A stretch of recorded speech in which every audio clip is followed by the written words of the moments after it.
আল্লাহ রাব্বুল আলামিন বলছেন, মা আসাবা মিন মুসিবাতিন ইল্লা বিইজনিল্লাহ।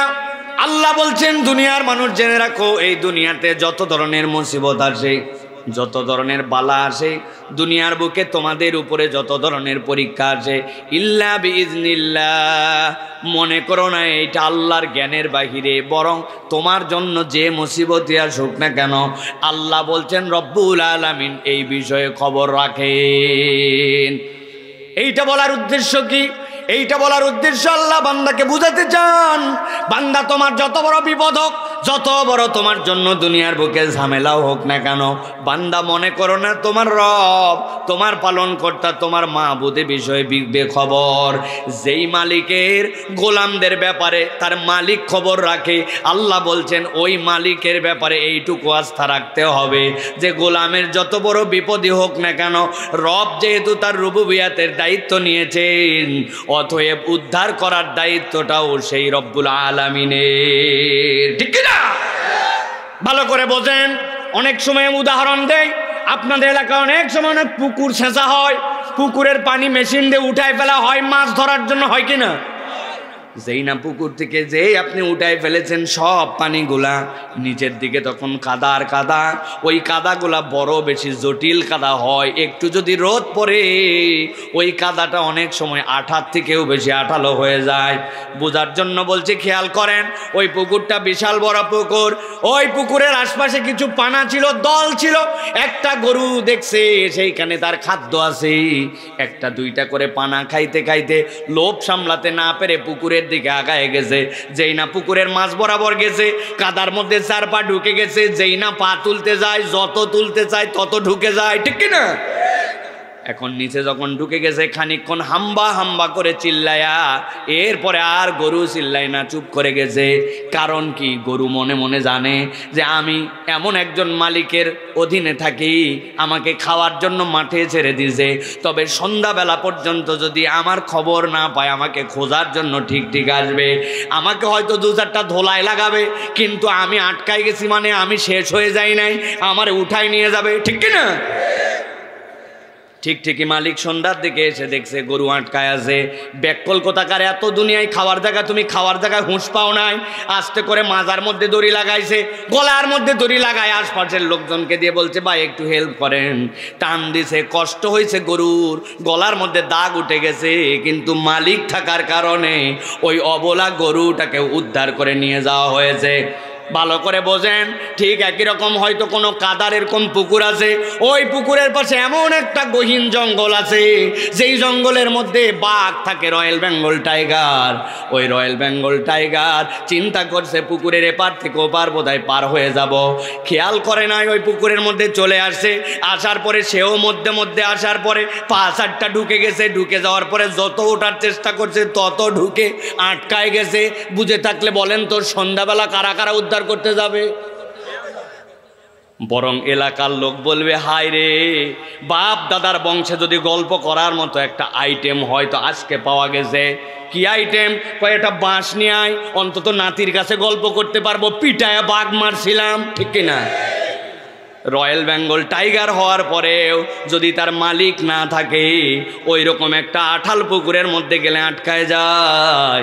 আর দুনিয়ার অবলা প্রাণী গরু যদি হয়, তারপরেও যদি মালিক থাকে, সন্ধ্যাবেলা সে মালিকের বদৌলতে উদ্ধার পেয়ে যায়। আমার আল্লাহ রাব্বুল আলামিন বলছেন, মা আসাবা মিন মুসিবাতিন ইল্লা বিইজনিল্লাহ ওয়া মান ইউমিন বিল্লাহি ইয়াহদি কলবাহু ওয়াল্লাহু বিকুল্লি শাইইন আলীম।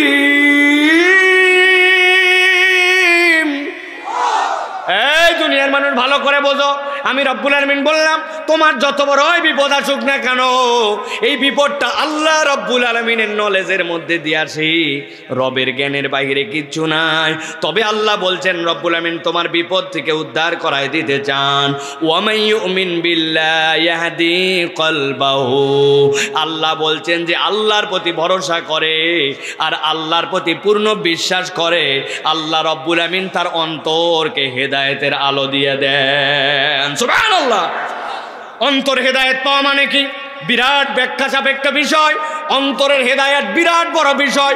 আমি অনেক সময় বলি, বিগত যারা লাত্তি খায়া একযোগে 300 জন পলায়ন করলেন, উনাদের ছোট্ট একটুখানি কথা বলা আর ছোট্ট একটু না বলার কারণে আল্লাহ ধরা খাওয়ায় দিছে।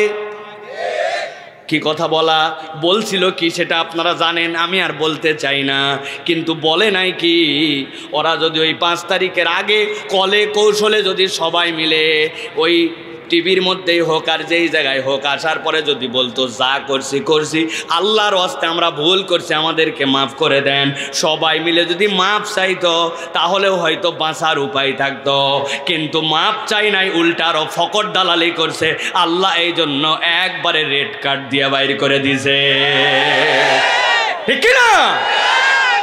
এই জন্য আল্লাহ রাব্বুল আমিন বলছেন, ওয়ামাই ইউমিন বিল্লাহি ইয়াহদি কলবাহু, আপনি যে ক্ষমা চাবেন ওই ক্ষমা চাওয়ার মতো অন্তর লাগবে। ওই হেদায়েত আল্লাহ দেন, ওই হেদায়েত আল্লাহর পক্ষ থেকে না আসলে মানুষ ফেরাউনের মতো হয়। এমন সময় বাঁচতে চায় যেই সময় না ডুবে আর উপায় থাকে না, ঠিক না? দেখবেন ওদের অনেক বড় বড় লিডার আছে, নামের আগে লিখবে সাবেক অমুক সাবেক তমুক, বলে কিনা? আমি এই কথা অনেক আগে বলছি, যদি সাবেক বলে একমাত্র সাবেক চোর বলতে পারে কে? আমি বহুত আগে এই কথা বলছি, একদম শুরুর দিন থেকে সাবেক চোর ছাড়া কিছু বলার নাই। সোপার জোর আপনি যত দেখান এই সোপার জোরে কাজ হবে না, কেননা রব্বুল আলামিন আপনার অন্তরের মধ্যে হেদায়েত দেয় না, ঠিক না? আরে ওই বাশার আল আসাদও তো বলতো যে আমার আল্লাহ আল্লাহ, কিন্তু ওই আল্লাহ বলাই পরিপূর্ণ ঈমান হয় নাই, ওটা হেদায়েত হয় নাই। আল্লাহ আল্লাহ রসুলের তরিকা মতো আপনাকে ঈমান আনতে হবে, ঠিক না? দেখেন তো আমি যেই কথা বলতেছি এটা আমার গায়ের জোর, সোপার জোর, নাকি আল্লাহ রাব্বুল আমিনের পক্ষ থেকে? ভালো করে বোঝেন। আল্লাহ রাব্বুল আলামিনের প্রতি আপনি ঈমান আনেন, আপনি বলেছেন রব্বুল আমিন আপনাকে হেদায়েত দিবেন বলেছেন। আল্লাহ বলছেন তোমার যত ঝামেলা যত বিপদ হোক সবগুলার ব্যাপার আল্লাহ খবর রাখেন। আল্লাহ এখন বলছেন আল্লাহ তোমাকে বাঁচাতে চান, কিন্তু তরিকা কি? তরিকাটাকে আল্লাহ রব্বুল আমিন বুঝাচ্ছেন। আমি উদাহরণ দেওয়ার জন্য বলি, আপনারা ঢাকার মানুষ, শিক্ষিত মানুষ, একটু বুঝে সুঝে বলবেন। আপনি এমন একটা গার্মেন্টসে কাজ করেন যেই গার্মেন্টসটা 3 তালা, কয় তালা? 3 তালার উপর দেখতেছেন লাইট জ্বলতেছে, 3 তালার উপর দেখতেছেন জালনা খোলে জালনা বন্ধ হয়। এখন একজন বলতেছে 3 তালাতে লোক থাকুক যাই থাকুক, কিন্তু আমার ধারণা 3 তালাতে ওঠার মতো কোনো সিঁড়ি নাই, মই নাই, কিচ্ছু নাই। কথা ঠিক তো? কথা ঠিক তো না? মানে 3 তালার মধ্যে লোক আছে, 3 তালার মধ্যে কাজ হচ্ছে, 3 তালার লাইট জ্বলে লাইট বন্ধ হয়, কিন্তু 3 তালায় ওঠার কিছু নাই, তাই তো? নিচ থেকে লাফ দিয়ে উঠে যায় 3 তালায়, তাই তো না? গাজীপুরের দিকে এরকম। এটা বোঝানোর জন্য বলছি, ব্রেনের মধ্যে ঢুকায় নেন। আপনি যদি 3 তালার উপরে যান তাহলে বুঝতে হবে দোতলা পর্যন্ত ওঠার রাস্তা আছে, দোতলার থেকে 3 তালায় যাওয়ার কানেকশন আছে, অথবা এমন কোনো সিঁড়ি বা কোনো উপায় আছে যেটার দ্বারা লিফট আছে, যেটার দ্বারা আপনি 3 তালায় উঠতে পারেন। আল্লাহ বলছেন তোমার যত বিপদই হোক সব বিষয় খবর রাখেন আল্লাহ। আল্লাহ রাব্বুল আমিনের প্রতি যে ঈমান রাখে আল্লাহ তার অন্তরের মধ্যে হেদায়েত দিয়ে দেন। আল্লাহ সব বিষয় জানেন। তবে আল্লাহ বলছেন আল্লাহ রাব্বুল আমিন যে হেদায়েতটা দিবেন তার একটা পথ এবং পদ্ধতি তোমাদের কাছে আল্লাহ জানায় রাখতে চান। আল্লাহ রাব্বুল আমিন বলছেন ওয়া আতিউল্লাহ ওয়া আতিউর রাসূল ফাইন তাওয়াল্লাইতুম ফাইন্নামা আলা রাসূলিনাল বালাগুল মুবিন। আমার আল্লাহ রাব্বুল আমিন বলছেন তুমি যদি বাঁচতে চাও, আল্লাহ রাব্বুল আমিন পথ বলে দিচ্ছেন ওয়া আতিউল্লাহ ওয়া আতিউর রাসূল, আল্লাহর অনুসরণ করো, রাসূলের দেখানো পদ্ধতিতে চলো। তুমি আল্লাহর প্রতি ঈমান আনি এই কথার দ্বারা কোনো ফায়দা পাবে না যতক্ষণ পর্যন্ত আল্লাহর দেওয়া ইবাদত নবীজির তরিকা অনুযায়ী তুমি আদায় করবে না, ঠিক না? অথবা আপনাকে আল্লাহর দেওয়া ইবাদত নবীজির দেওয়া তরিকা দিয়ে উঠতে হবে আপনাকে। এখন আপনি বলতেছেন আমার ঈমান ঠিক আছে, কিন্তু আপনি নামাজ পড়েন না, এইরকম ঈমানদার এলাকায় আছে নাকি? আছে?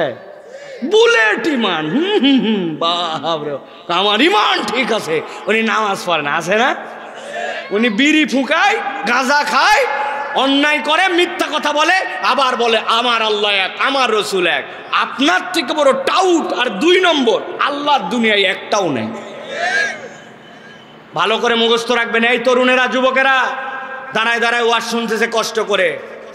পাকিস্তানের এক ওস্তাদ তার ছাত্রকে বলছে, অনেকদিন তো তোমাকে পড়ালাম বাপ, আজকে উল্টা তোমার কাছে একটু জিজ্ঞাসা করতে চাই। বলছে কি ওস্তাদ, কি জিজ্ঞাসা বলেন?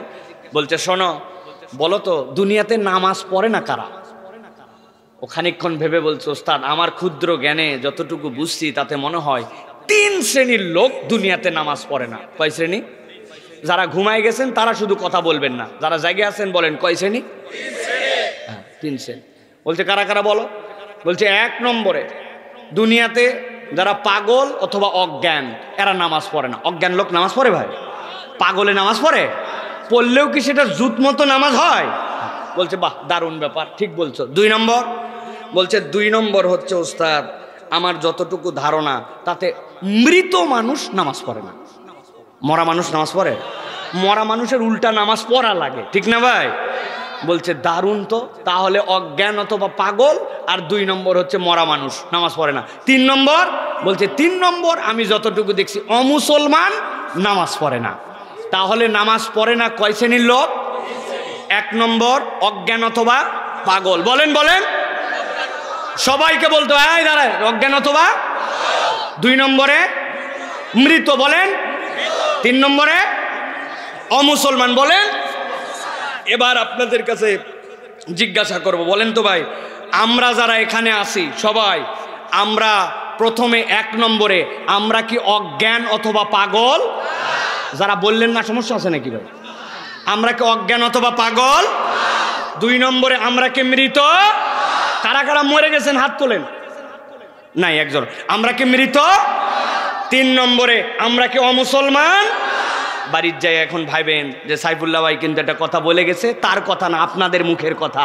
আপনি বলছেন আমি অমুসলমান না, পাগল না, অজ্ঞান না, আমি মৃত না। তো আপনি যদি এইগুলার মধ্যে না হন আর যদি নামাজ না পড়েন তাহলে আপনার কিন্তু খবর আছে, ঠিক কিনা?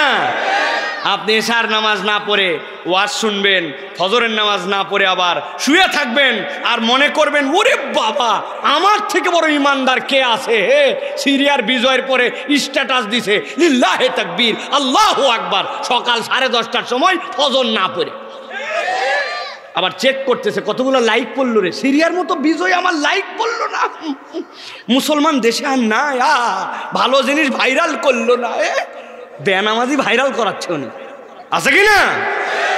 এই জন্য প্রিয় ভাইরা, আল্লাহ রাব্বুল আলামিন বলছেন ওয়া মান ইউমিন বিল্লাহি ইয়াহদি কলবাহু, যে ঈমান আনবে আল্লাহর দায়িত্ব তাকে হেদায়েত দেওয়া, কিন্তু হেদায়েতটা কেমন আসবে? ওয়া মান ইউতি আল্লাহ ওয়ার রাসূল, আল্লাহ এবং তার রাসূলের অনুসরণ লাগবে, আতিউল্লাহ ওয়া আতিউর সুন্নাত অনুযায়ী জিন্দেগি লাগবে, আপনার আমার নিজের মত অনুযায়ী, বুদ্ধি অনুযায়ী নয়, আল্লাহ আল্লাহ রাসূলের দেখানো পদ্ধতি অনুযায়ী, ঠিক কি না? তাহলে আল্লাহ রাব্বুল আলামিন আমাদেরকে হেদায়েতের রাস্তা বের করে দিবেন, বলেন আল্লাহুম্মা আমিন। প্রিয় ভাইয়েরা, মোটামুটি 11টা বাজে, ওয়াজ কিন্তু শেষ। কি কি ঠিক ঠিক আন্দাজে কেবল শুরু, হারা রাইত আহেন 5 মিনিট কয়ে দেয় হারা রাইত। প্রিয় ভাইয়েরা, চলেন আমরা কোরআনুল কারীম থেকে সংক্ষিপ্ত সময়ে কিছু কথাবার্তা শোনার চেষ্টা করি। আছেন তো আপনারা ইনশাআল্লাহ? দেখি একটু দেখি কারা কারা আছেন, টান করে হাত উঁচু করেন, 2 হাত উঁচু করেন শক্ত করে। অনেকেই মনে করতেছে বাইরে লোকজন বোধহয় নাই, যে শীতের রাত সব বোধহয় ঘরে ঢুকে গেছে। জি না, আল্লাহর কোরআনের কিছু পাগল আছে, এরা শীত হোক বর্ষা হোক যায় না, ঠিক কি না? হাত শক্ত করে তোলেন, গলাটারও পরিষ্কার দেন, দিছেন। এবারে আকাশ বাতাস মুখরিত করে তাকবীর দিতে হবে, পারবেন ইনশাআল্লাহ? দেখে একটা তাকবীর দেন, লিল্লাহি তাকবীর। হয় নাই? আর অনেক আছে, যতই পাম্পট্টি দেন উনি দিবে না। হাত নামান, হাত নামান, হাত নামান। যারা যারা ভাই জোরে তাকবীর দিতে পারবেন না, আগেই আপনি আমাদের তে বাদ হন, হাত তুলে নেবার। কারা কারা পারবেন না জোরে দিতে? তাহলে ওয়াদা করছেন জোরে সোরে একটা তাকবীর দিতে পারবেন, পারবেন ইনশাআল্লাহ? গরম করে দিতে হবে পরিবেশ, পারবেন ইনশাআল্লাহ? তরুণরা যুবকরা পারবে ইনশাআল্লাহ? দেখে এটা তাকবীর দেন, লিল্লাহি তাকবীর, লিল্লাহি তাকবীর। আল কোরআনের আলো, আল হাদিসের আলো, তোমার নেতা আমার নেতা, তোমার নেতা আমার নেতা, আলেম ওলামা যেখানে, লিল্লাহি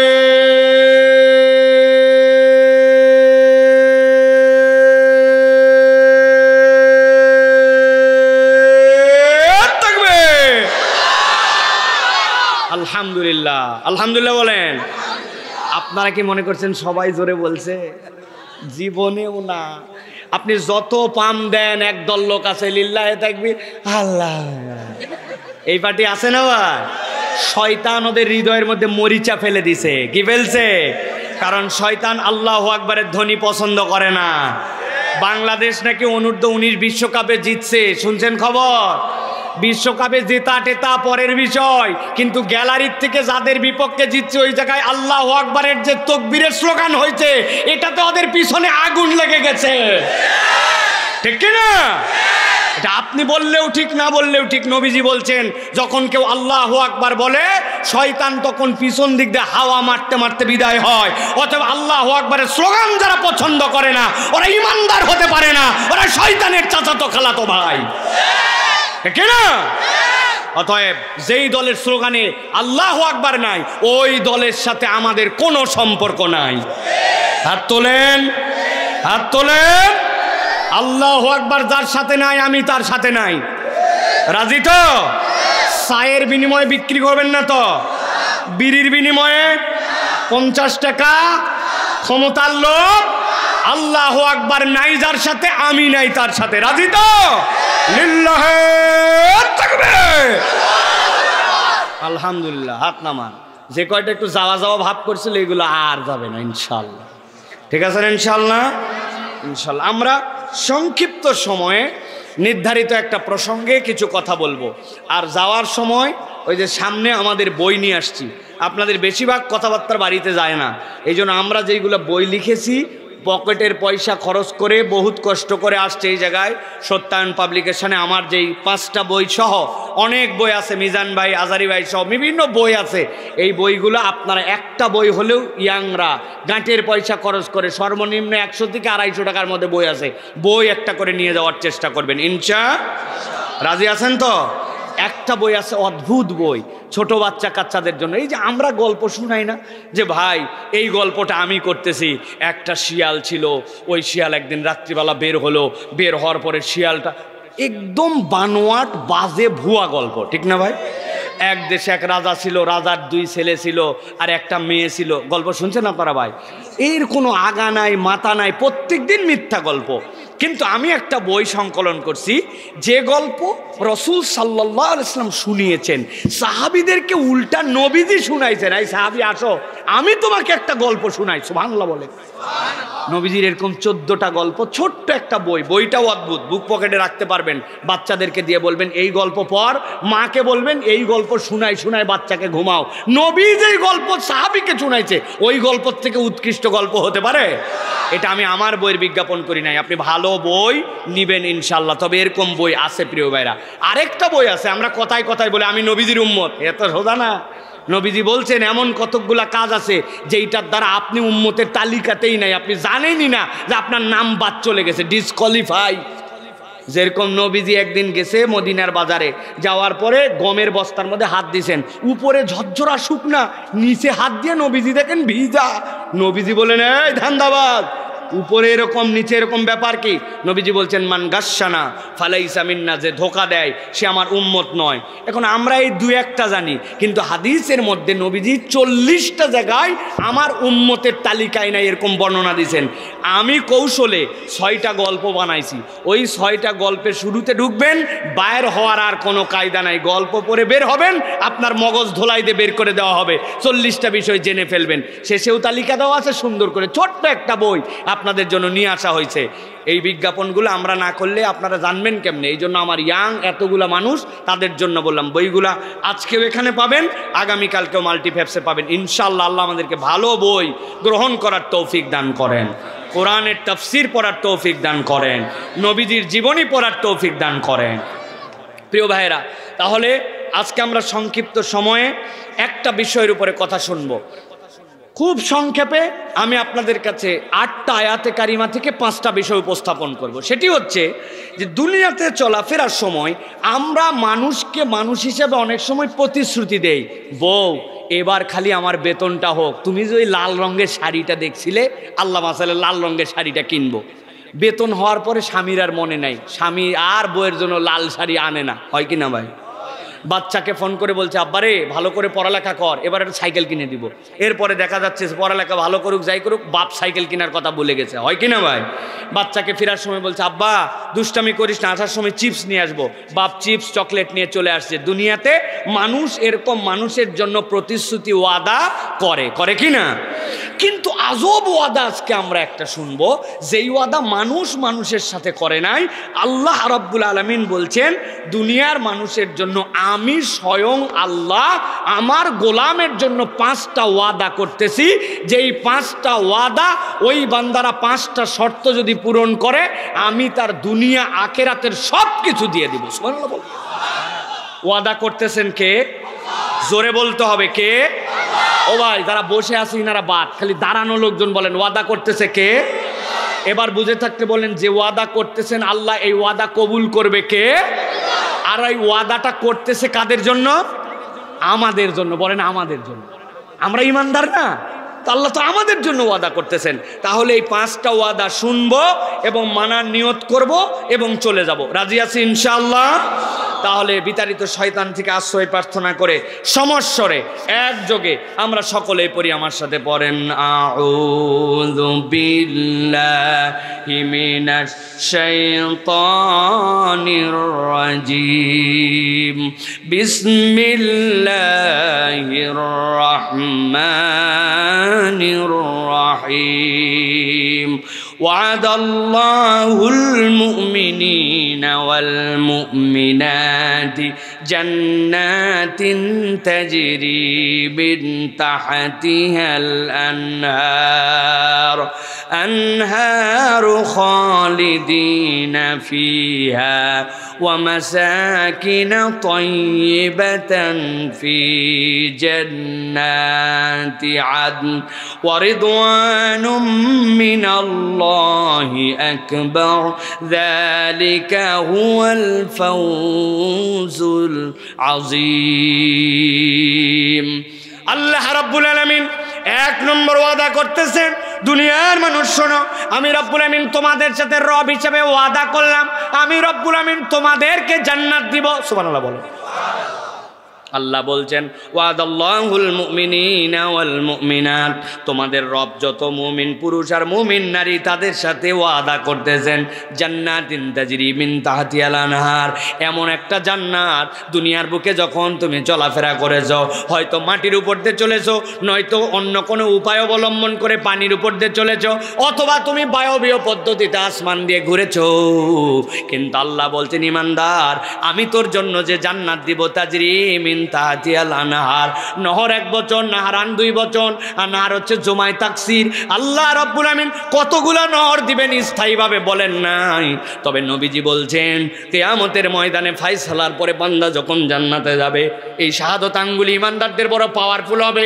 এই শাহাদত আঙ্গুলির ইশারা দিয়ে যখন সে নড়াচড়া করবে, জান্নাতে তার পায়ের নিচ দিয়ে যে নহরগুলা থাকবে, যেই নহরের উপর দিয়ে সে ঘোরাফেরা করবে, ওই নহরগুলা আঙ্গুলের ইশারাতে ওই জান্নাতীদের কথা মতো তার জান্নাতে পিছে পিছে ঘুরে বেড়াবে। সুবহানাল্লাহ। আল্লাহ বলছেন নবী আপনি জানায় রাখেন দুনিয়ার মানুষ যত ধরনের নিয়ামত পাক না কেন, দুনিয়ার মানুষের নিয়ামতগুলা স্থায়ী হয় না, দুনিয়ার মানুষের আনন্দগুলা কখনো চূড়ান্ত হয় না। আপনি হয়তো আপনার বাচ্চাটা যখন হয়েছিল, ছেলে হওয়ার পরে এত খুশি হয়েছেন, খুশি হওয়ার পরে 1 মন মিষ্টি বিলাইছেন, অনেক মানুষকে খাওয়াইছেন, তার আকিকার জন্য বিরাট অনুষ্ঠান করছেন, এরকম আমরা করি কিনা? কিন্তু ওই ছেলেটা যখন 20-22 বছরে এমন আকাম কুকাম করতে শুরু করছে, আপনার হাতের থেকে বাইরে বাইরে চলে গেছে, এমনভাবে মাদকাসক্ত হয়েছে, নেশাগ্রস্ত হয়েছে, বাপ তখন বলে এই সন্তান বেঁচে থাকার থেকে মরে যাওয়া ভালো, বলে কিনা? দুনিয়া এরকম আমাদের অনেক হয়। এমন একটা মহিলা দেখে বিয়ে করছিলাম, মনে হয়েছিল আসমান জমিন এর থেকে বড় সুন্দরী নাই, কিন্তু বাড়িতে আসার পরে মনে হয়েছে বাপরে বাপ, এর থেকে বড় তো আর কোনো ফেতনাবাজ আল্লাহর জমিনে আর নাই, সুখ বলে কিছু নাই। আছে না এরকম?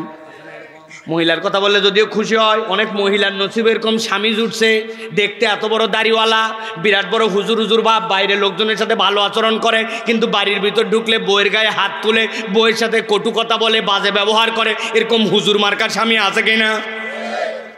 দুই দিকে আছে। বোঝানোর জন্য বলছি, দুনিয়ায় আপনি আপনার বাহ্যিক চোখে যা দেখেছেন সবগুলা মনে হয় আমার জন্য। এই শান্তিটা, এইটুকু, এই আরামটুকু, এই অনুরাগটুকু, এই উপভোগটুকু, এইটা আমার জন্য স্থায়ী। আল্লাহ বলছেন কোনোটাই স্থায়ী হয় না, কিন্তু আল্লাহ বলছেন আমি তোমার জন্য ওয়াদা করছি যে জান্নাত তোমাকে দিব। খালিদিনা ফিহা ওয়া মাসাকিনা তাইয়্যিবাতান ফি জান্নাতি আদন। তোমার জন্য আমি রব্বুল আমিন ঢোকার রাস্তা করে দিয়েছি, কখনো তুমি আর এখান থেকে বের হতে পারবে না। আমি উদাহরণ দেই, অনেক সময় এখানে অনেক গ্রামের মানুষ আছেন, যেই সকল জায়গাতে পানি বের হয়ে যায়, আশপাশ দিয়ে বাঁধ দিয়ে ছোট্ট করে খোলসুনি লাগায়, আপনাদের এলাকায় কি বলে জানি না, বাঁশ দিয়ে বানানো সুন্দর করে লাগাই দিয়েছে, আশপাশ দিয়ে বন্ধ করে দিয়েছে, মাছ যেইগুলো ওদিক দিয়ে আসবে এরকম চিকন করে মুখ বানানো আছে বাঁশের, ভিতর দিকে ঠেলে ঢুকে যায়। একবার যদি ভিতরে ঢুকে বের হওয়ার আর কোনো কায়দা নাই। মাছ ধরার পদ্ধতি দেখছেন আপনারা? আপনি চাইলেও ওই দিক থেকে বের করতে পারবেন না, নিচের দিকে খুলে তারপরে বের করতে হবে। অথচ মাছ মনে করছে বাপরে বাপ, এদিক দিয়ে না ঢুকলে আমার দুনিয়া আখিরাত আর কোনো সুখ নাই, ঢুকাই লাগবে এদিক দিয়া। ঢুকছে ওই দিক দিয়া, বের হওয়া যায় না। আল্লাহ বুঝাচ্ছেন বান্দা, খালিদিনের ব্যাখ্যা হচ্ছে আমি আল্লাহ তোর জন্য এমন জান্নাতের ওয়াদা করলাম যেইটার মধ্যে একবার তুই ঢুকবি, আল্লাহ বলতেছেন আর কখনো তোর সুখের সাম্রাজ্য আর কখনো শেষ হবে না। প্রিয় মুসলমান, একটা কনসেপ্ট পরিষ্কার করেন। আমাদের অনেকের ধারণা ইমানদারের জীবনের শ্রেষ্ঠ প্রাপ্তি কি? ইমানদারের জীবনের শ্রেষ্ঠ প্রাপ্তি হচ্ছে জান্নাত, তাই তো না? আমার আল্লাহ বলতেছেন না, জান্নাত তোমার শ্রেষ্ঠ প্রাপ্তি নয়। নবীজি বলছেন ওয়ারিদওয়ানুম মিনাল্লাহি আকবার।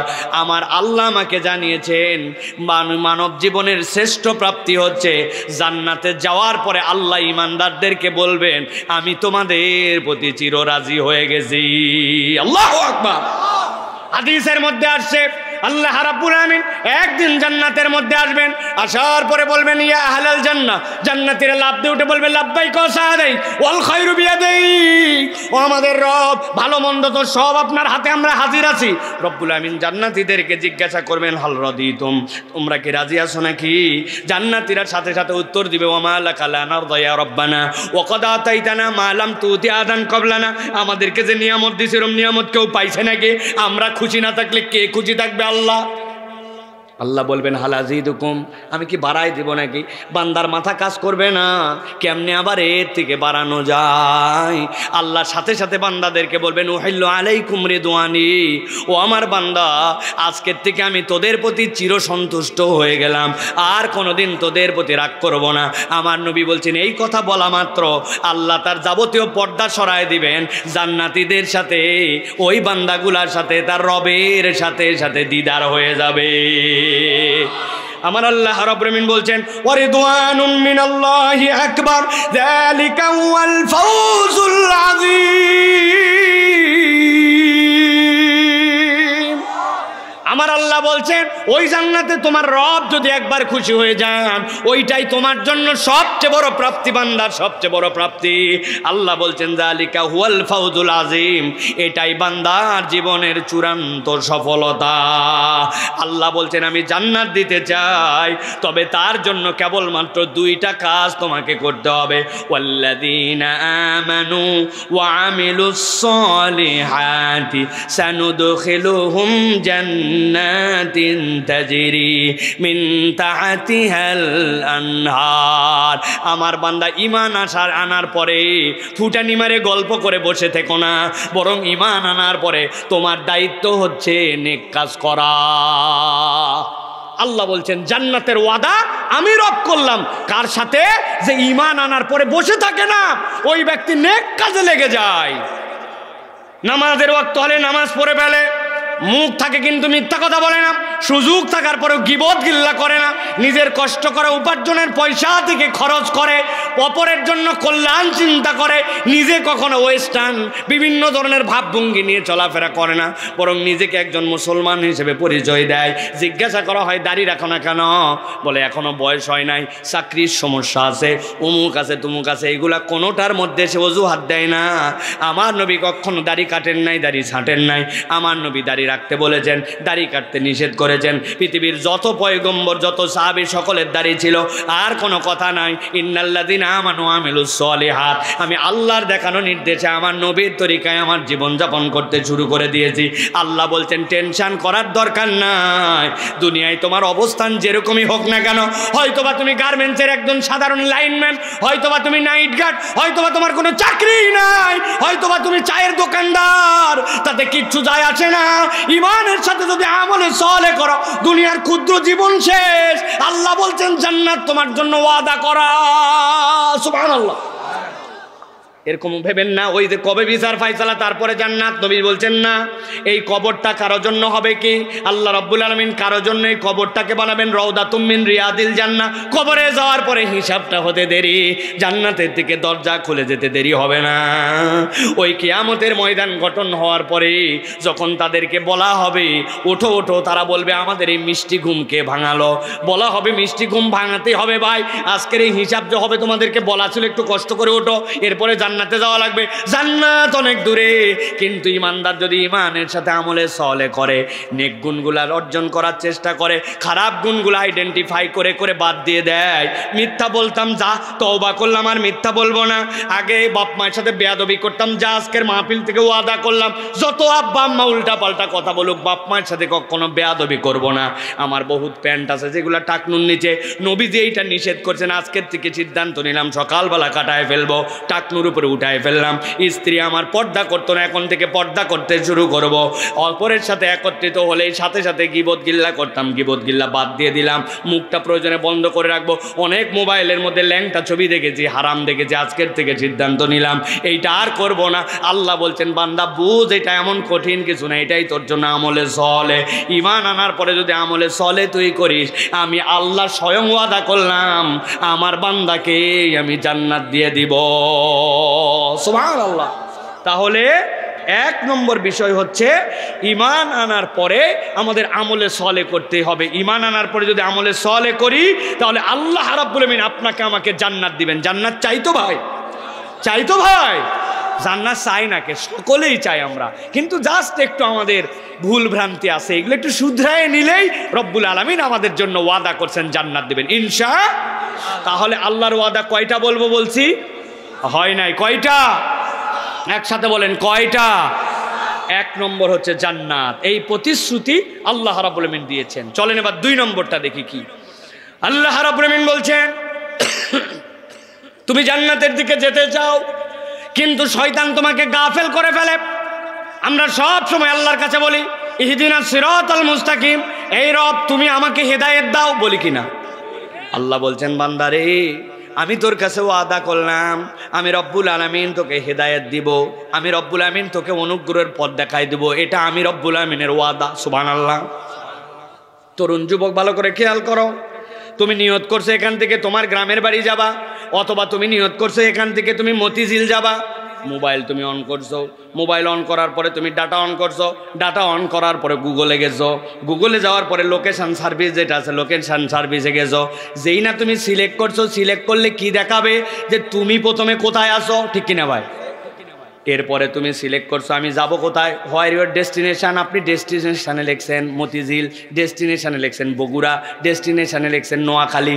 আপনি যেই না লিখছেন, লেখার পরে এরপরে আপনার জন্য আসবে ডাইরেকশান, আপনি কোন দিক দিয়ে যেতে চান। আপনি যেই না ক্লিক করবেন আপনি কোথায় আছেন, কোথায় যেতে চান, এরপরে ক্লিক করা মাত্র আপনার জন্য রাস্তা দেখাবে। রাস্তা যেই না দেখাবে তখন সে আবার আপনাকে বলবে এই রাস্তাটা বন্ধ আছে, এই রাস্তাটা খোলা আছে, এই রাস্তায় জ্যাম আছে, একটু ঘুরে হলে বিকল্প এদিক দিয়ে যান, দ্রুত রাস্তা, এইটা আপনার জন্য বলে কিনা? মুরব্বী আপনি বুঝবেন না, এটা ইয়াংদের জন্য বলছি। এই গুগল সার্ভিস যেটা আপনি যদি একবার কল্পনা করেন, আপনি আল্লাহর কাছে বলেছেন ইহদিনাস সিরাতাল মুস্তাকিম, আয় রব আপনি আপনার কাছে আমি হেদায়েতের রাস্তা চাই। আল্লাহ বলেন হেদায়েতের রাস্তাতে তুই চাস তা তো বুঝলাম, কিন্তু আসিস কোথায় আগে সেটা তো বলবি, তোর লোকেশন সিলেক্ট না করলে তো হবে না। আপনি আল্লাহর কাছে বলতেছেন আল্লাহ ভুল হয়েছে, আগের থেকে এবার বলতে শুরু করছি ইয়াকা না'বুদু ওয়া ইয়াকা নাস্তাঈন, আমি কারো গোলাম নই, আমি কেবল আপনার কাছেই চাই আর আপনার কাছেই কেবল সাহায্য প্রার্থনা করছি। আল্লাহ বলেন ঠিক আছে, এখন বল কি চার? বলি ইহদিনাস সিরাতাল মুস্তাকিম, আল্লাহ আমাকে সরল সঠিক রাস্তা দেখাও। দেখাতে তো চাই, কিন্তু রব্বুল আমিন যেমন তেমন রাস্তা নয়, ওই রাস্তায় ডাকাতি হবে কিনা, ওই রাস্তায় পৌঁছাইছে কিনা জায়গা মতো আমার জানা নাই। আই রব্বুল আমিন এই জন্য আমি এমন রাস্তা চাই যে এই রাস্তা নিরাপদ কুইক পৌঁছানো যাবে। আল্লাহ বলতেছেন সেটা আমার কাছে এখন অ্যাপ্লিকেশন কর। আপনি সাথে সাথে বলছেন সিরাতাল্লাযীনা আন'আমতা আলাইহিম, তোমার প্রেরিত পয়গম্বররা যে রাস্তায় চলেছে ওই রাস্তা দিয়ে তুমি আমাকে সিরাতাল মুস্তাকিম দেখাও। কোন বান্দা একবার বুঝেছো যে যদি ইয়াকা না'বুদু থেকে শুরু করে গায়রিল মাগদুবি আলাইহিম ওয়ালাদ-দাল্লিন পর্যন্ত পড়ে, আল্লাহ রাব্বুল আলামিনের দায়িত্ব হয় তার গোলামকে আল্লাহর পক্ষ থেকে হেদায়েতের রাস্তা দেখায় দেওয়া। কিন্তু পড়ি কি আমি যা পড়তেছি তাতে তো মার খাওয়ার রাস্তা। বলে হুজুরের মানে কি? আপনি পড়তেছেন ইহদিনাস সিরাতাল মুস্তাকিম, কি বলছেন? সোয়াদ দিয়ে সিরাত মানে রাস্তার, সিন দিয়ে সিরাত মানে গজারির লাঠি। কি আপনি 70 বছর ধরে আল্লাহকে বলছেন ইহদিনাস সিরাতাল মুস্তাকিম, আল্লাহ যেই লাঠির মধ্যে কাঁটা কাঁটা আছে ওইটা আমাকে দেখা। আল্লাহ যে এতদিন পর্যন্ত আপনার বাটাম ফাটায়নি, তাই তো বেশি। এই জন্য আল্লাহর কাছে চাওয়ার মতো আপনাকে চাইতে হবে। তাহলে 1 নম্বরটা জান্নাত, 2 নম্বর আল্লাহ বলছেন আমি প্রতিশ্রুতি তোকে দিচ্ছি, আমি রব তোকে হেদায়েত দিয়ে দিব। যেই হেদায়েতের রাস্তায় উঠলি কখনো তুই পথ ভ্রষ্ট হবি না। আল্লাহ সূরা ইউনূস কোরআনের 10 নম্বর সূরা এর 9 নম্বর আয়াতের মধ্যে বলছেন ইন্নাল্লাযীনা আমানু ওয়া আমিলুস সলিহাতি ইয়াহদিহিম রাব্বুহুম বিঈমানিহিম তাজরি মিন তাহতিহিমুল আনহারু ফি জান্নাতিন নাঈম।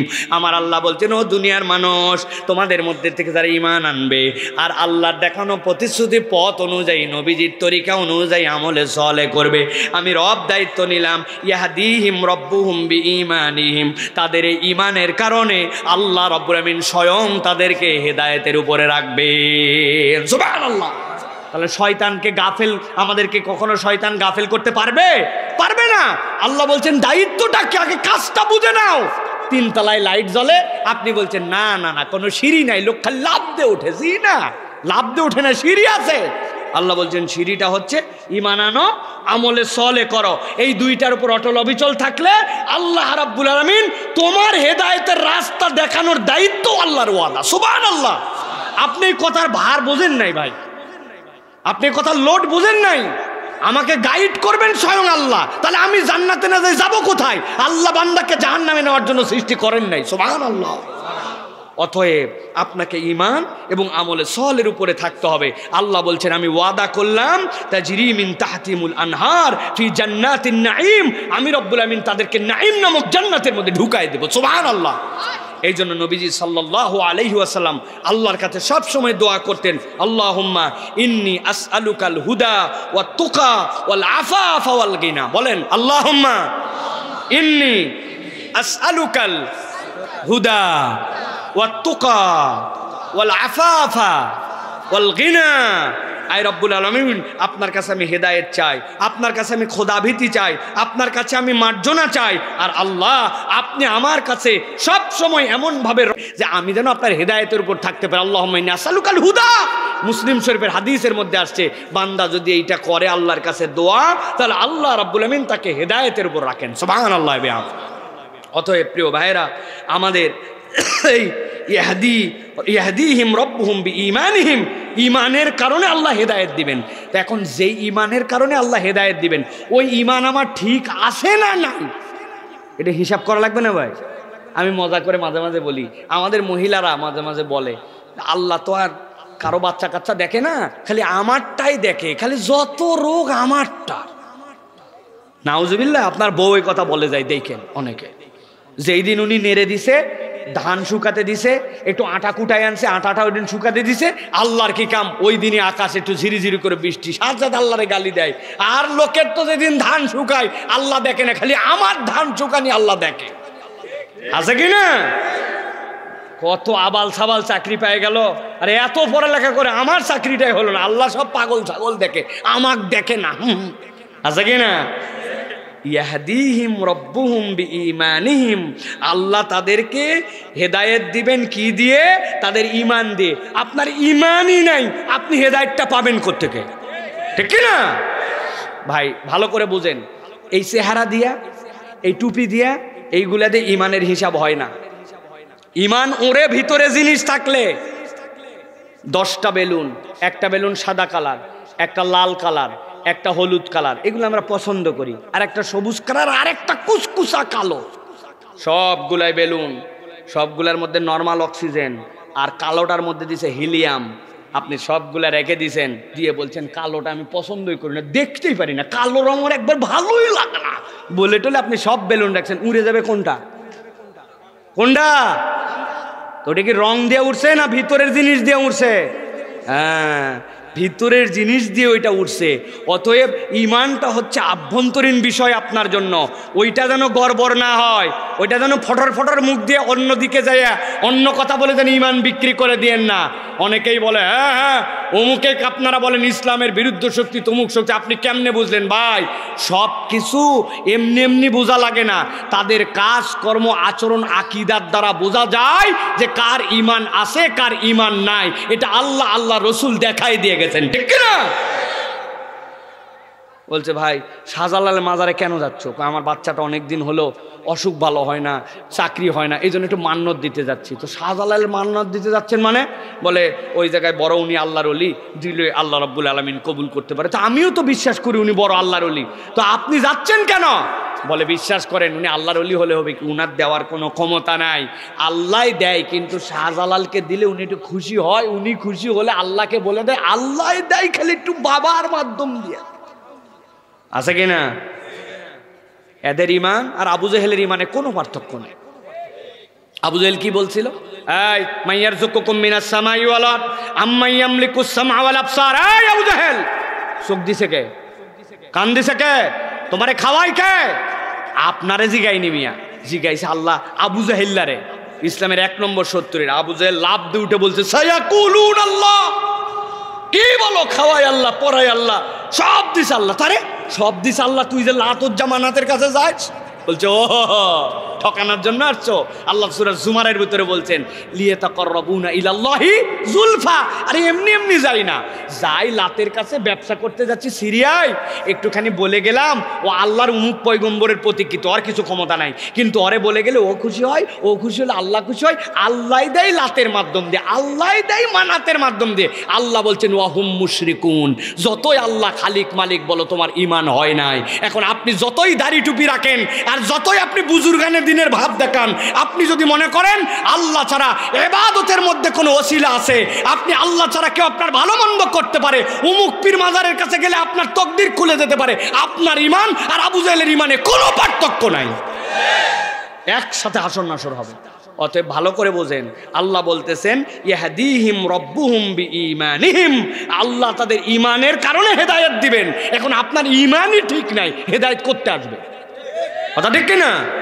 অতএব আল্লাহর প্রতিশ্রুত 2 নম্বর যেটা, সেটা হচ্ছে হেদায়েত। অতএব হেদায়েত প্রাপ্ত আল্লাহর কাছে হতে চাইলে আপনাকে আমাকে ঈমান এবং আমলে সলের উপরে থাকতে হবে। রাজি আছেন ইনশাআল্লাহ?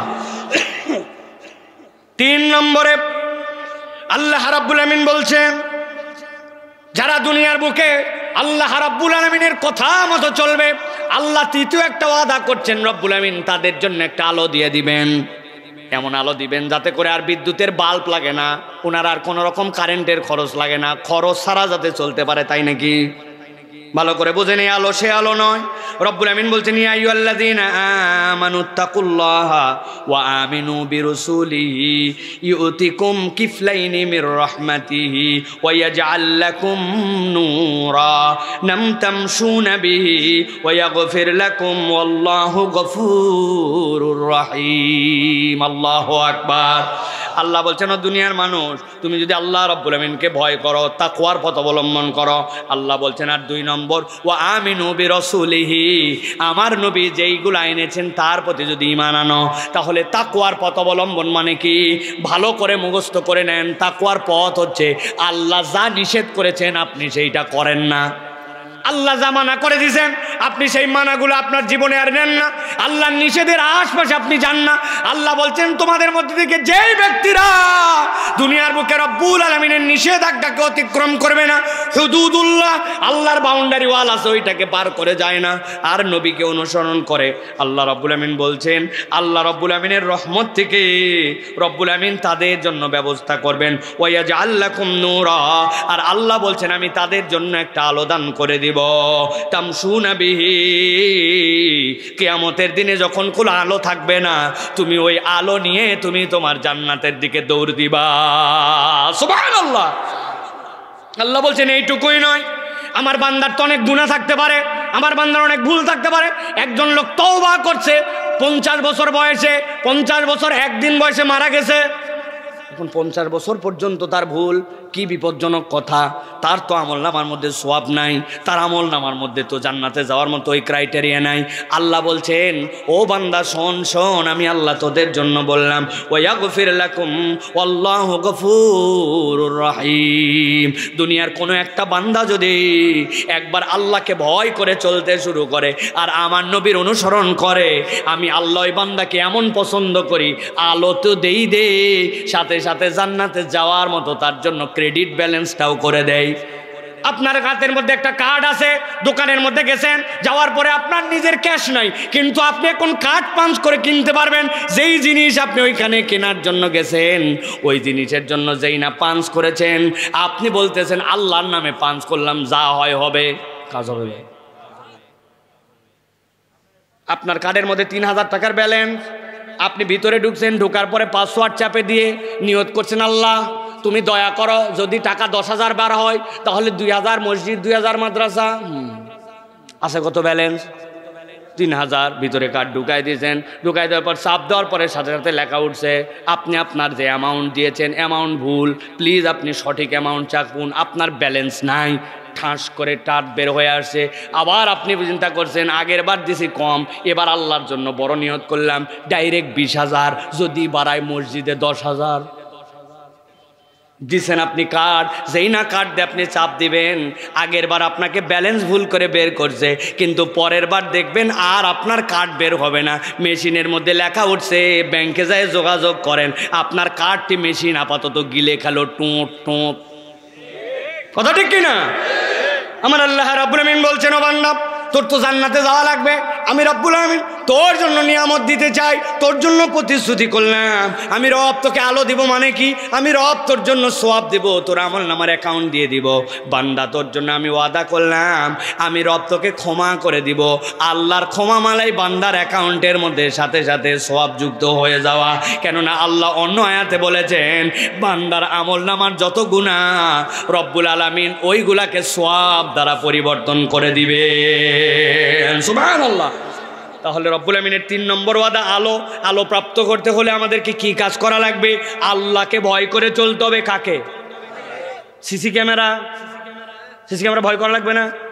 ওরে বাবা, সিসি ক্যামেরার গল্প তো আমি সারা দেশ করে শেষ করে ফেললাম। 7 বছর আগে আমার পাসপোর্টের মেয়াদ 7 মাসের নিচে চলে গেছে, 6 মাসের নিচে। এখন 6 মাসের নিচে না থাকলে আপনাকে আর ভিসা দিবে না। ভিসা নেওয়ার জন্য পাসপোর্ট নেওয়ার জন্য গেছি, পাসপোর্ট অফিসে খালি আমাকে ঘুরায়। একজন বলে দিছে হুজুর এখানে কোনো হালকা পাতলা কাজ হয় না, মাল লাগে। আমিও মাল প্রস্তুতি নিয়ে গেছি, কিন্তু আমার থেকে উনি মাল নেয় না, খালি ঘুরায় আর ঘুরায়। অনেকক্ষণ ঘুরানোর পরে বলছে হুজুর এবার নিচতলায় চলেন। আমাকে নিচতলায় যাই না নিয়ে আসবে। নিয়ে আসার সময় দোতলার থেকে একটা সিঁড়ি, তারপরে ল্যান্ডিং, আবার একটা সিঁড়ি। এখন দোতলার থেকে একতলা নামার পরে যে ল্যান্ডিং, ওই ল্যান্ডিংয়ের ওই জায়গাতে দাঁড়াইছে। দাঁড়ায় বলছে হুজুর মাল ছাড়েন। বললাম আরে ব্যাককল, টাকা নিয়ে কখন থেকে অপেক্ষা করতেছি, তুই এত ঘুরাই এই জায়গায় আছে মাল চাস কেন? বলছে হুজুর এই ভবনটি সিসি ক্যামেরা নিয়ন্ত্রিত, তবে আমরা মনিটরে চেক করে দেখছি এই জায়গাটা ক্যামেরায় ধরে না, ওই জন্য আমার থেকে ওই জায়গায় মাল কামাই করতে আসছে। প্রিয় ভাইরা, কেন বলতেছি আমাদের তাকওয়ার অবস্থাও এখন অনেকের এরকম, লোকের সামনে নামাজ পড়লে সুন্দর করে রুকু সেজদা করি, আর ঘরের মধ্যে একাকি পড়লে টপা টপ মারি। আছে না ভাই? বাহিরে ঘোরাফেরা করতেছি, এত বড় দাঁড়িয়ে রাখছি, নামাজ না পড়লে কেমন হয়, কিন্তু ভিতরে যাওয়ার পরে নামাজ কালামের খবর নাই, ফাঁকি মারে। আছে কি না? আর অনেক মাদ্রাসার ছাত্রও আছে। আপনি আমি তো সাধারণ মানুষ, আমাদের দলের লোকেরাও আছে।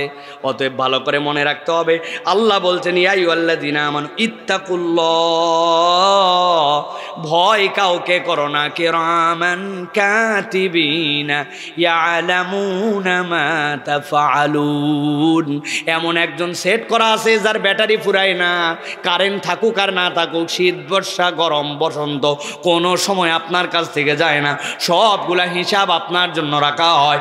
অতএব ওই আল্লাহকে যদি ভয় করি তাহলে দেশ গঠন করা সম্ভব, আর আল্লাহকে ভয় না করলে সোনার বাংলা ফাঁপড়ে পরিণত হবে। ঠিক না? এটা খালি ফাঁপড়ের স্লোগান হবে, সোনার বাংলা গঠন করবে, এটা বুয়া। ওরে বাবারে, দুর্নীতিকে না বলুন, পোস্টার ছাপাইছে, স্টিকার বানাইছে, 10 কোটি টাকার বাজেট, 8.5 কোটি টাকা মাইরে খাইছে। কিসে ফাঁড়ে খাইছে? দুর্নীতিকে না বলুন, ওইটাই দুর্নীতি করছে। হাই রে কপা, আপনি কিভাবে শুধরাবেন ভাই? সরিষা দিয়ে নাকি ভূত তাড়ায়, সরিষার ভিতরে ঢুকছে ভূত, যত ডলে অ্যাকশন তত বাড়ে। ওই জন্য যত বড় প্রজেক্ট তত মজা বেশি। ঠিক না ভাই? আহা, বিরাট বড় দানবীর, এলাকার জনদরদি, জননেতা, হাহা, বিশ্বনন্দিত ব্যাককল ডাকাত নম্বর 1, যেই রাস্তা যাওয়ার কথা 5 বছর, ওইটা 6 মাস যায় না। যেই রাস্তা করারই কথা না, মাত্র 1 মাসের মধ্যে আবার কেটে দিয়ে, মধ্যে দিয়ে আবার নতুন করে টেন্ডার নিয়ে আসে, নতুন করে আবার ড্রেনের লাইন দিচ্ছে। আমি বললাম ভাই 1 মাসের মধ্যে মিলাতে পারলেন না? বলছে হুজুর বেশি বুঝেন না, যখন রাস্তা করার বাজেট আইছিল করে দিয়েছি, এখন ড্রেন করার ড্রেন করে দিলাম, আবার রাস্তা করার বাজেট আসলে আবার করব। আল্লাহ দিলে একই জায়গায় যেখানে 3 মাসে একবার কামাই হওয়ার কথা, সেখানে 3 মাসে 3 বার কামাই। এগুলো কি বানায় বলতেছি ভাই? এগুলো আপনাদের চোখের সামনে দেখছেন না ভাই? আহা, আমি এক জায়গায় দেখছি এবং ধরছি, আমি ভাই এটা কি দিচ্ছেন? এই যে এরকম করে করে যে আপনি এর খোয়ার উপরে মারতেছেন, এই জায়গায় তো দেওয়ার কথা আপনার বিটুমিন, বিটুমিন মানে পিস, কিন্তু আপনি পোড়া মোবাইল আর কেরোসিন মারতেছেন। বলছে হুজুর বাজেট কম, বাজেট কম জন্য যেখানে বিটুমিন দেওয়ার কথা সেই জায়গায় দেয় কেরোসিন, সেই জায়গায় দেয় পোড়া মোবাইল, যে জায়গায় 1 নম্বর পাথর দেওয়ার কথা ওই জায়গায় দেয় 2 নম্বর খোয়া। আছে কিনা ভাই? আর তো বললামই না, যে জায়গায় মোটা মোটা রড দেওয়ার কথা ওখানে কি দেয়?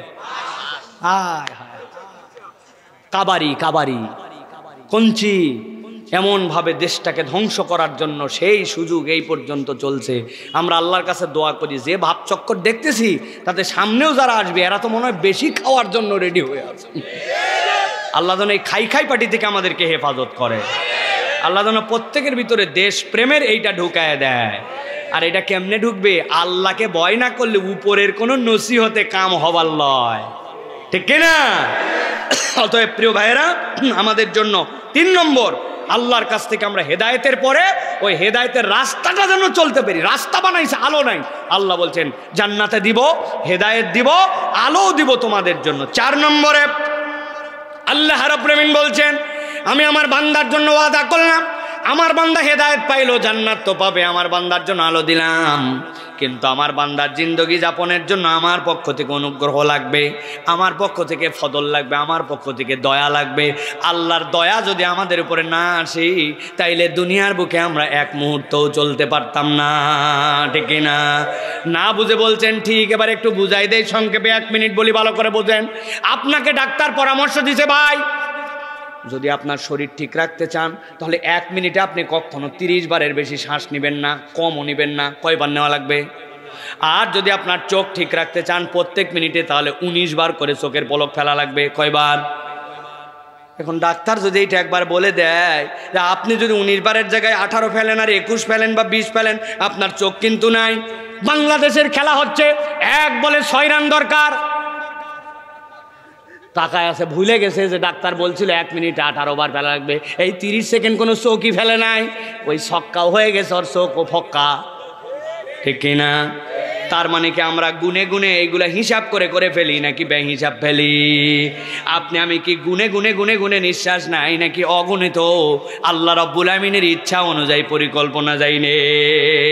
একটু হিসাব করলে দেখব আমরা সচেতনভাবে যা করি তার থেকে বেশি অচেতনভাবে আমরা আমাদের কাজ করি, ঠিক কিনা?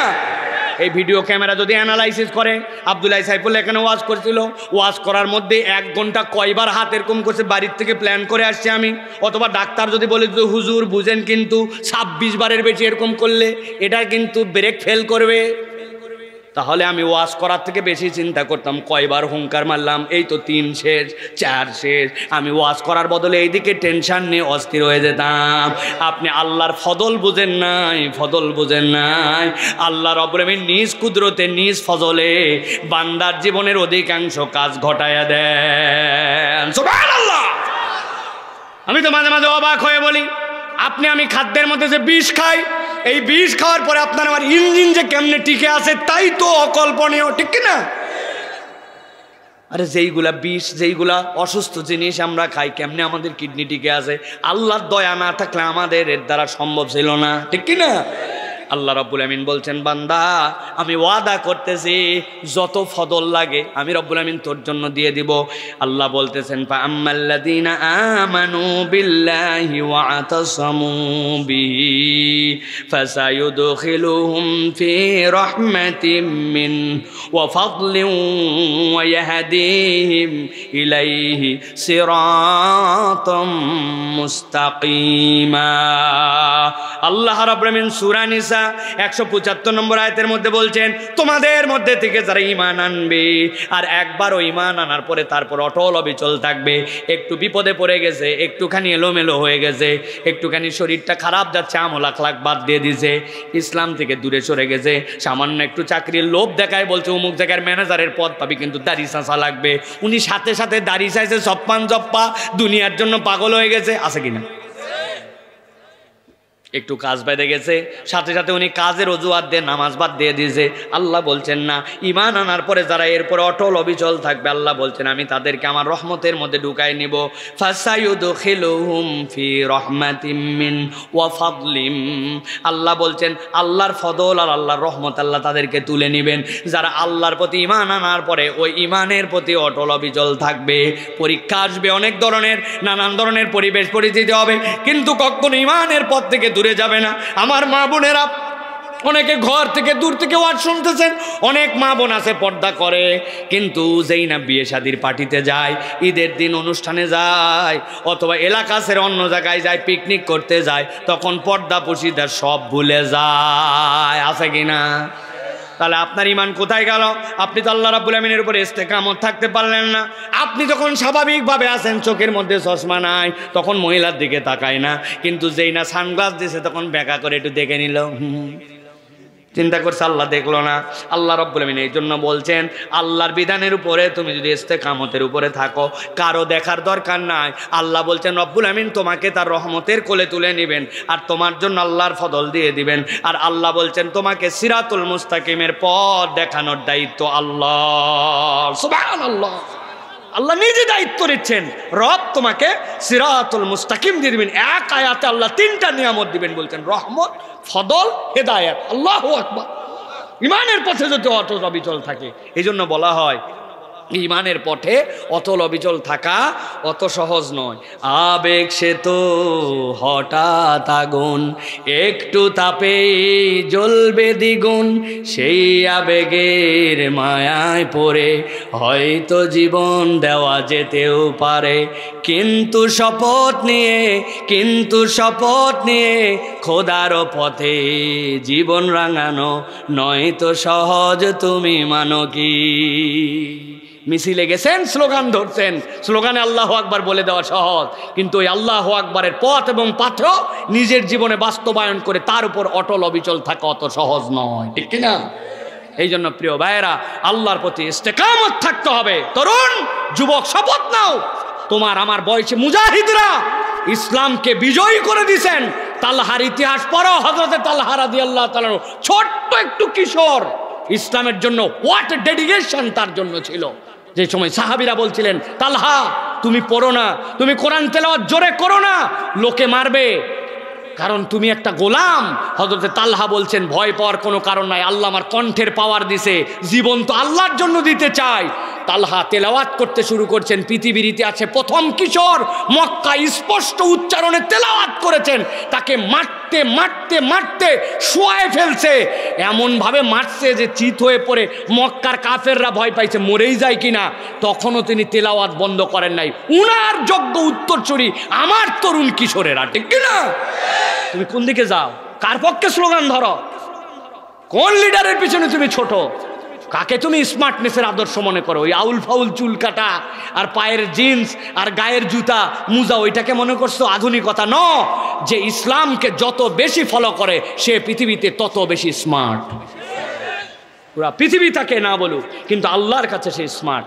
আমার পরকাল হচ্ছে জান্নাতে যাওয়ার পাথেও, তো জান্নাতে যাওয়ার পাথেও যেটা, সেটাই হচ্ছে আমার জন্য স্মার্টনেস। একজন বলতেছে, আর আমার আব্দুল্লাহ জাহাঙ্গীর রহমাহুল্লাহ বলতেন এই কথা, যে স্যার তো ছিলেন সৌদি আরবে, যখন পড়তেন 27টা দেশের মানুষ তার সাথে পড়তো, যারা মায়ের পেটের থেকে হয়েই আরবি বলতো। তাদের মধ্যে থেকে একজন বাঙালি ছেলে সর্বোচ্চ নাম্বার পেয়ে জামুল ইমাম রিয়াদে ফার্স্ট হতেন।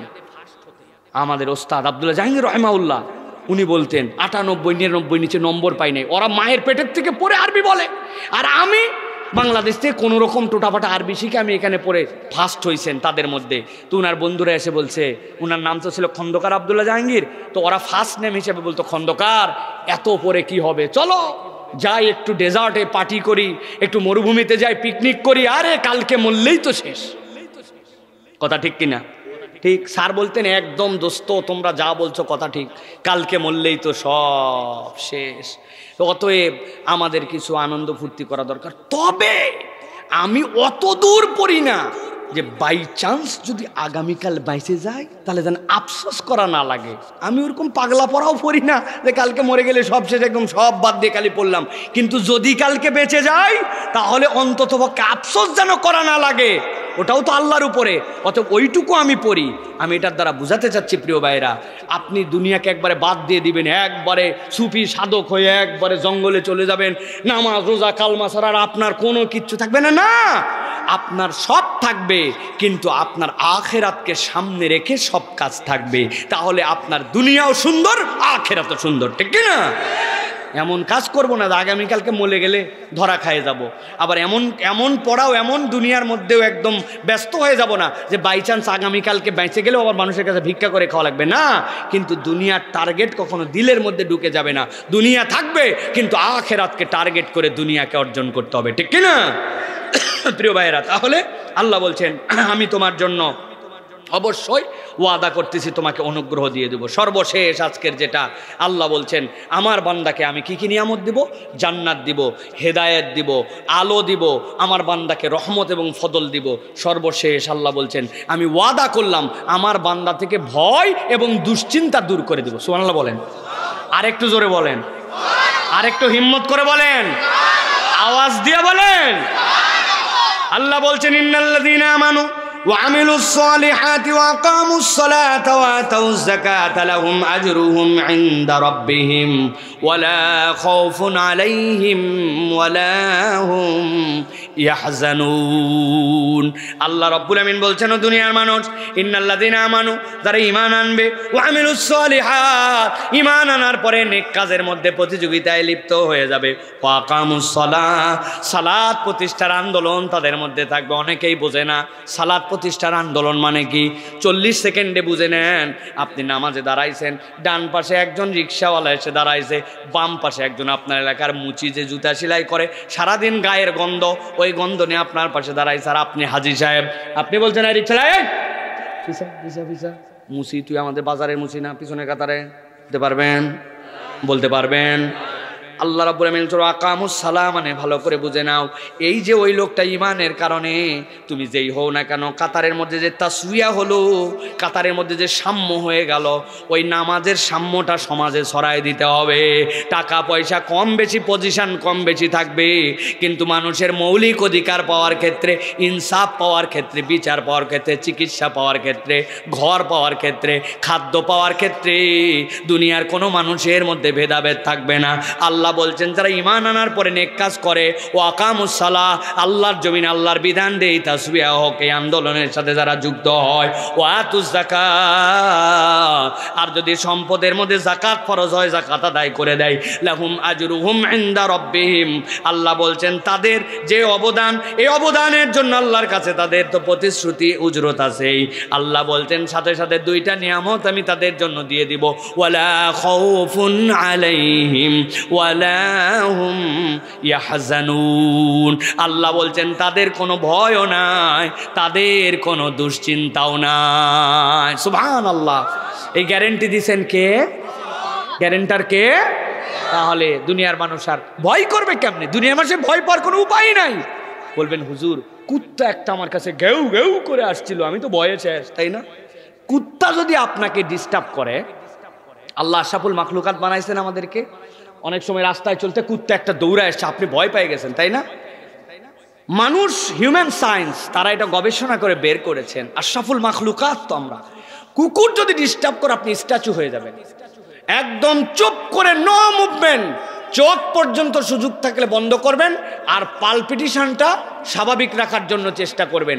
আপনার পালস স্বাভাবিক 70 থেকে 75-এর মধ্যে চলে, কিন্তু আপনার কুত্তা ধাবড়াইছে কামড়ের ভয়ে, আপনার পালপিটিশন হয়ে গেছে 120। কুকুরের আল্লাহ এমন জ্ঞান দিছে, ও কাছে এসে দেখে ধুক ধুকটা জোরে না আসতে, যদি দেখে আসতে আর এই লোক স্বাভাবিক, ওর ক্ষমতা নাই, আল্লাহর যোগ্যতা দেয় নাই আপনাকে কামড় দিবে, আপনার ভয়ের কারণে আপনি ওর কামড় খান। আপনি যদি দিল ঠিক করতে পারেন তা আপনি গেইনার। এই বুদ্ধিটাও আল্লাহ বান্দাকে দিছেন। সুবহানাল্লাহ বলেন। ওয়ালা খাউফুন আলাইহিম ওয়ালা হুম ইয়াহজানুন, বেটা ওইখান থেকে কেমনে বাঁচবে এই জ্ঞানও তোকে দিছে। বাঘ এত শক্তিশালী, বাপরে বাপ, কিন্তু ওই বাঘ কেমনে কয়টা আছে বনের মধ্যে গুনে বের করে কারা? এই মানুষ বের করে। কেমনে? আগে বের করতো ওর পদ্ধতিতে, বাঘের প্যাড দেখতো যে এই প্যাডগুলা ছাপ পড়ছে কতগুলা, পরে দেখছে ভুল হয়, কেননা প্যাডের মধ্যে মানুষের মতো এরকম ওদের ছাপ নাই, মাপ আছে, ছাপ নাই, কিন্তু ওইটা ভেজা মাটি, শক্ত মাটি, নরম মাটি, বর্ষার মাটি, উমুকের মাটি পড়লে আলাদা হয়, এক বাঘ দুইবার গোনা হয়ে যেত। অতঃপর বিজ্ঞান আবিষ্কার করেছে এখন আধুনিকভাবে যে প্রত্যেকটা বাঘ ক্যামেরা ফিট করে দিয়ে তাদের গায়ের ছবি নেওয়া হয়। পৃথিবীতে কোনো বাঘের গায়ের যে ডোরা দাগ একটার সাথে আরেকটার মিল নাই, ওইটা কম্পিউটার অ্যানালাইসিস করে মানুষ বের করে ফেলতে পারে নিখুঁতভাবে বনের মধ্যে কয়টা বাঘ আছে। বাঘ দেখতে শক্তিশালী, কিন্তু ওকে কাবু করার বুদ্ধি সব মানুষের, ঠিক কিনা? ফালা খাউফুন আলাইহিম ওয়ালা হুম ইয়াহজানুন। আল্লাহ বলছেন দুনিয়া আখিরাতে তোমাকে রব্বুল আমিন দুশ্চিন্তা মুক্ত করে দিবেন। খালি 4টা বিষয়ের শপথ আল্লাহর কাছে দিয়ে দেখো, ঈমান, আমলে সালেহ, আর তোমার সালাত প্রতিষ্ঠিত করো, তোমার হুকুম মতো যাকাত, যেটা তুমি যাকাত আদায় করে দাও। আল্লাহ বলছেন রব্বুল আলামিন তোমাকে দুনিয়া আখিরাতে দুশ্চিন্তা মুক্ত করে দিবেন। তাদের দুশ্চিন্তা যায় না, হিসাব মিলাই দেখেন এর মধ্যে কোনোটার গড়বড় আছে, কোনোটার গড়বড় আছে। আল্লাহ আমাদেরকে আল্লাহ রাব্বুল আলামিনের প্রতিশ্রুতি, এই নিয়ামতগুলো আমাদের জীবনে আল্লাহ রাব্বুল আমিন পাওয়ার মতো ব্যবস্থা করে দেন, বলেন আল্লাহুম্মা আমিন। আল্লাহ রাব্বুল আমিন, আল্লাহ রাব্বুল আলামিনের ওয়াদাকৃত এই সকল নিয়ামতের হকদার আমাদেরকে দুনিয়া আখিরাত আমাদের পরিবারকে করার তৌফিক দেন, বলেন আল্লাহুম্মা।